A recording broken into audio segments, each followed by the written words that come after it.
அனைவருக்கும் வணக்கம். இந்த பதிவில் நம்ம எதை பற்றி பார்க்க போகிறோன்னா, மகர ராசி நண்பர்களுக்கு நான் சொல்கிற விஷயம் 100க்கு 100 நடந்தே தீரும். அது எது மாதிரியான விஷயங்கள் நடக்கும், எப்படி நடக்கும் அப்படிங்கிறத நமது பாரம்பரிய ஜோதிட விதிகள் மூலம் இந்த பதிவில் நம்ம தெளிவாக பார்ப்போம்.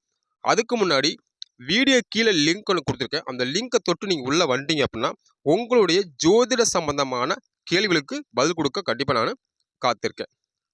அதே மாதிரி பார்த்தீங்கன்னா என்னுடைய வீடியோவை லைக் பண்ணுங்கள், ஷேர் பண்ணுங்கள், சப்போர்ட் பண்ணுங்கள், சப்ஸ்கிரைப் பண்ணுங்கள். சரி, இப்போ நம்ம விஷயத்துக்கு வருவோம். அதாவது மகர ராசி நண்பர்களுக்கு வந்து பார்த்திங்க அப்படின்னா மே மாதம் வரைக்குமே கொஞ்சம் சரியில்லாமல் கொஞ்சம் சரியில்லாமல் இருக்குது. அதே மாதிரி ஏப்ரல் 25ஆம் தேதியிலேருந்து மே மாதம் வரைக்குமே கொஞ்சம் சரியில்லாமல் இருக்குது. இப்படி இருக்க சூழ்நிலையில் எது மாதிரி விஷயங்கள் நடக்கும், எது மாதிரி விஷயங்கள் நம்ம கவனமாக இருக்கணும், எது மாதிரியான வழிபாடுகள் எடுக்கணும் அப்படிங்கிறத நம்ம ஃபுல்லாக பார்ப்போம்.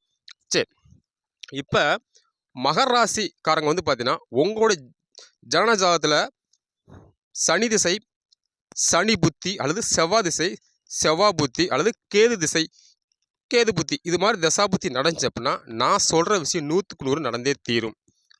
அது எது மாதிரி விஷயம் நடக்கும் அப்படின்னா, உங்களுடைய இரத்த சம்பந்தமான அல்லது உங்க கூட பிறந்த அண்ணன் தம்பி சகோதர சகோதரனால கொஞ்சம் மன சங்கடங்கள், பூர்வீக சம்பந்த பிரச்சனை ஏற்படுத்துது, இல்லை குடுக்கல் வாங்கல ஏதோ அவங்களால சில சண்டை சச்சரவுகள் வர வாய்ப்பு இருக்குது. சரிங்களா? அப்போ இப்போ ஒரு இட சம்பந்தமான பூர்வீக சம்பந்த இட பிரச்சனை தீர்க்கணும், இல்லை குடுக்கல் வாங்கல ஏதோ பிரச்சனை இருக்கிறத போய் கேட்கலாம் பண்ணலான்ட்டு மே மாதம் வரைக்கும் அதை பற்றி நீங்கள் ஸ்டெப்பு எடுத்தீங்க அப்படின்னா மிகப்பெரிய பிரச்சனை சந்திப்பீங்க அப்படிங்கிறது விதி.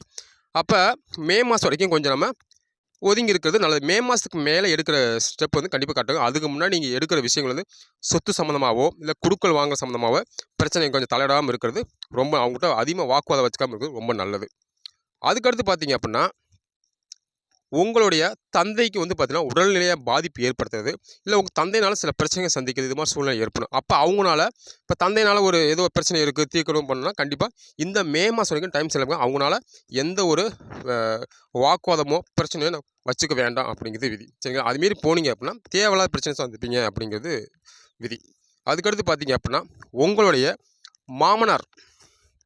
மாமனார்னால பார்த்தீங்கன்னா உடல்நிலை பாதிப்பு ஏற்படுத்துது, இதில் அவங்களால சில மன சங்கடங்கள் ஏற்படுறது, இது மாதிரி சூழ்நிலை ஏற்படுங்கிறது விதி.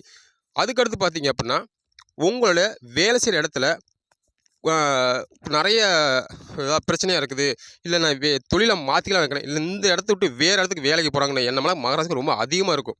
அதனால் அந்த தொழில் சம்மந்தமாக வேலை இடமாற்றம் பண்ணுறதெல்லாம் தயவு செஞ்சு வேண்டாம். ஏன்னா மே மாதம் வரைக்குமே டைம் செல்லாமல் இருக்கிறனால நீங்கள் போனீங்க அப்படின்னா அங்கேயும் சிரமத்தை சந்திப்பீங்க.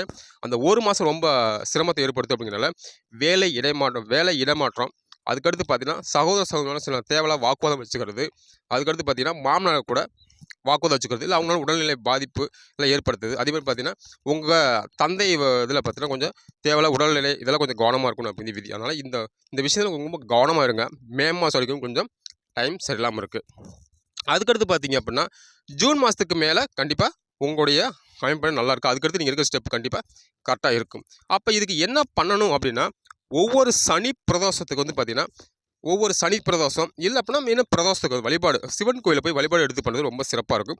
அது இல்லை, அது பார்க்க முடியல அப்படின்னா நீங்கள் முருகன் கோயில் முடிஞ்சது திருச்செந்தூர் போகிறது ரொம்ப சிறப்பாக இருக்கும். அப்படி இல்லை அப்படின்னா பக்கத்தில் இருக்கிற முருகனோட வழிபாடு எடுத்து பண்ணுறது ரொம்ப சிறப்பான விஷயத்தை கொடுக்கும். அப்படிங்கிறனால இந்த 3 விஷயத்தில், அதாவது பார்த்தீங்கன்னா உங்கள் சகோதரர்கள், அதே பார்த்தீங்கன்னா மாமனார் விஷயத்தில், தந்தை விஷயத்தில் கொஞ்சம் கவனமாக இருந்து கொஞ்சம் பொறுமையாக இருக்கிறது ரொம்ப நல்லது அப்படிங்கிறது இந்த கோச்சாரோட விதிகள். சரி, மேலும் வந்து பார்த்தீங்கன்னா இந்த வீடியோ வந்து உங்களுக்கு பிடிச்சிருந்தால் லைக் பண்ணுங்கள், ஷேர் பண்ணுங்கள். அடுத்து ஒரு நல்ல வீடியோ உங்களுக்கு சந்திக்கிறேன். நன்றி, வணக்கம்.